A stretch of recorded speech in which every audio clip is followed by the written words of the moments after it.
hari ini. Izin saya membuka. Assalamualaikum warahmatullahi wabarakatuh. Selamat siang dan salam sejahtera bagi kita semuanya.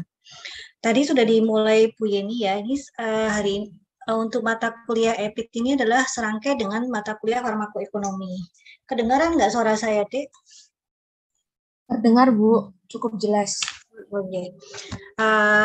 Jadi ini serangkai dengan mata kuliah farmakoekonomi yang sudah disampaikan Bu Yeni pada pagi hari ini ya. Nah, ini untuk kontraknya sudah disampaikan sama Bu Yeni belum ya? Sudah? Oh ya, jadi kurang lebih adalah hampir sama ya. Jadi intinya adalah adik-adik jangan lupa absen. Nanti kalau kita pun harus luring ya, terlambat bolehlah 15 menit ya toleransinya. Seperti itu adik-adik sekalian, kalau ujian tidak bisa hadir, harus segera disampaikan seperti itu. Nah, untuk EPIT ini tidak termasuk mata kuliah yang studi kasus ya, sehingga untuk penilaiannya adalah tugas kuisnya adalah 20%, UTS dan UAS-nya adalah 40%. Untuk kontrak kuliah dan aturan tadi sudah sepakat atau bagaimana adik-adik? Sama Bu Yeni sudah ya disampaikan juga ya?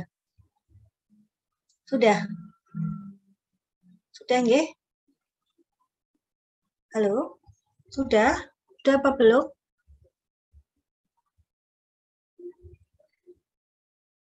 Terdengar nggak suara saya ya? Terdengar, Bu. Oke, berarti sudah sepakat ya? Oke, jadi untuk epidemiologi ini kita akan pelajari sedikit tentang adanya patofisiologi, kita singgung sekilas, farmakologi, dan juga ada hitungan adik-adik. Nanti kita akan melakukan sedikit hitungan, baik untuk mata kuliah, untuk materi yang ukuran kesehatan terutama pada materi saya dan perhitungan farmakoekonomi dengan Bu Yeni. Kurang lebih seperti itu. Dan ini adik-adik tujuannya sudah disampaikan oleh Bu Yeni tadi ya, kita akan pelajari tentang epidemiologi dan farmakoekonomi itu adalah apa dan bagaimana kita mengaplikasikannya. Dan di sini juga akan sinergis dengan mata kuliah PIO adik-adik sekalian. Di sini adik-adik juga akan mengkritisi jurnal.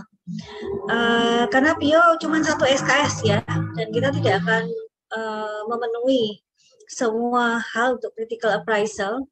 Jadi untuk tools itu akan dikenalkan di PIO dengan Bu Novita. Cuman untuk critical appraisal, terutama yang primer, kita akan belajar waktu di farmakoepidemiologi adik-adik. Karena di critical appraisal, itu kita akan belajar tentang ukuran kesehatan juga. Nanti akan ditanya terutama untuk metode penelitiannya sudah oke enggak gitu. Terus kemudian perhitungan statistiknya udah benar enggak gitu. Jadi di sini nanti akan kita pelajari terutama di ukuran kesehatan. Adik-adik akan melihat kembali untuk jenis-jenis penelitian dari meta-analisis, cross-sectional, cohort, RCT, dan sebagainya. Terus kemudian adik-adik juga akan mempelajari perhitungan sederhana, contohnya adalah frekuensi dan sebagainya ya, insiden, seperti itu. Dan adik-adik akan mengingat untuk analitik adik-adik, uji komparasi, uji korelasi gitu. Itu sudah diajari untuk kuliah metode penelitian dan statistik. Ya, itu akan kita ulas lagi di sini. Dan nanti adik-adik juga, karena di critical appraisal nanti benar nggak hitungannya, contohnya OR, RR, dan sebagainya, odds ratio, dan sebagainya. Itu juga sudah dipelajari di kuliah Metopen? Atau belum? Odds ratio gitu, kenal nggak? Relative risk gitu, kenal nggak?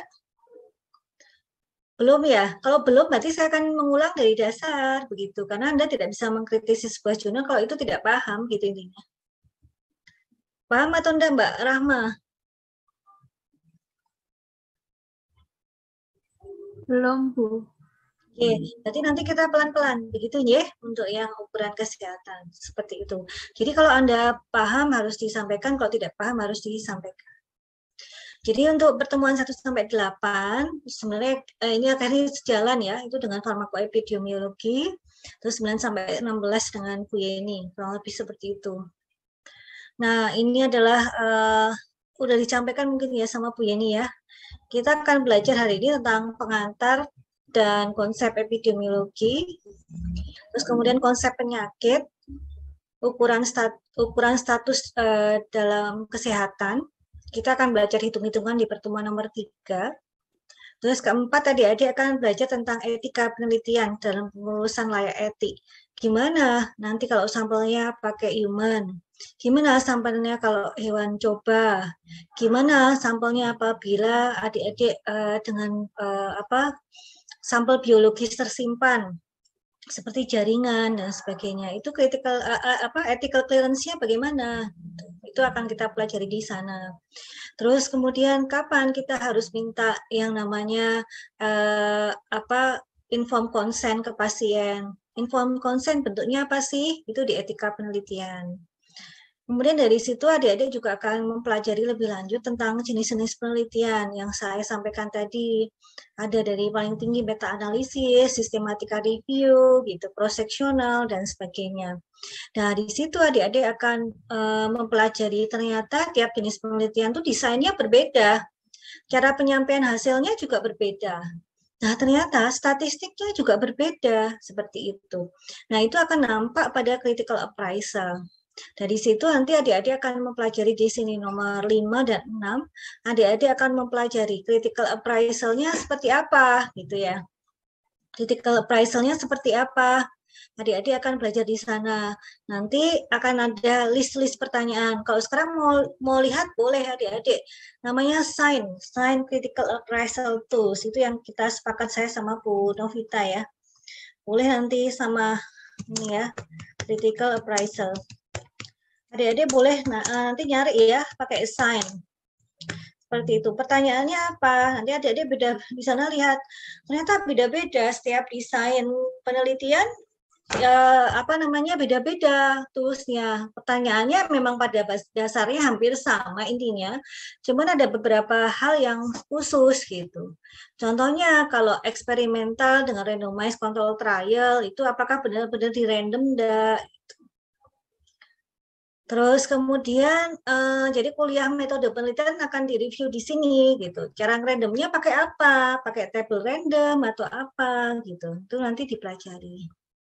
Nah, harapan kami pada saat mengkritisi sebuah jurnal, adik-adik akan memilih jurnal yang baik, itu yang pertama. Yang kedua, adik-adik akan belajar. Oh ternyata dalam membuat suatu laporan dengan desain tertentu, harusnya seperti ini yang bagus, karena adik-adik bisa mengkritisi. Akhirnya, pada saat adik-adik melakukan penelitian sendiri, diharapkan adik-adik mampu untuk membuat penelitian yang dengan desain yang baik. Seperti itu tujuannya adik-adik sekalian. Nah, itu akan dipelajari waktu kuliah farmakoepidemiologi. Nah, untuk pertemuan dengan Bu Yeni, adik-adik juga sudah tadi disampaikan pendahuluan oleh Bu Yeni, akan belajar tentang farmakoekonomi, prinsip farmakoekonomi, ada banyak sekali ya, ada health outcome, kemudian ada metodenya ada banyak, ya cost of illness evaluation, cost utility analysis, cost effectiveness, dan sebagainya. Seperti itu. Dan ini juga sering untuk lomba-lomba farmakoekonomi juga sering keluar adik-adik sekalian. Ya, seperti itu. Nah, bahkan kita dulu farmakoepidemiologi, terus teman-teman tuh biasanya bulan apa itu sudah ada lomba. Akhirnya farmakoekonomi mintanya diajukan gitu. Seperti itu. Nah, itu seperti ini adalah kuliahnya adik-adik dapatkan dalam satu semester ini. Untuk pendahuluan farmakoepidemiologi, kita akan belajar ya, pakai yang ini aja lah. Izin saya share yang lain.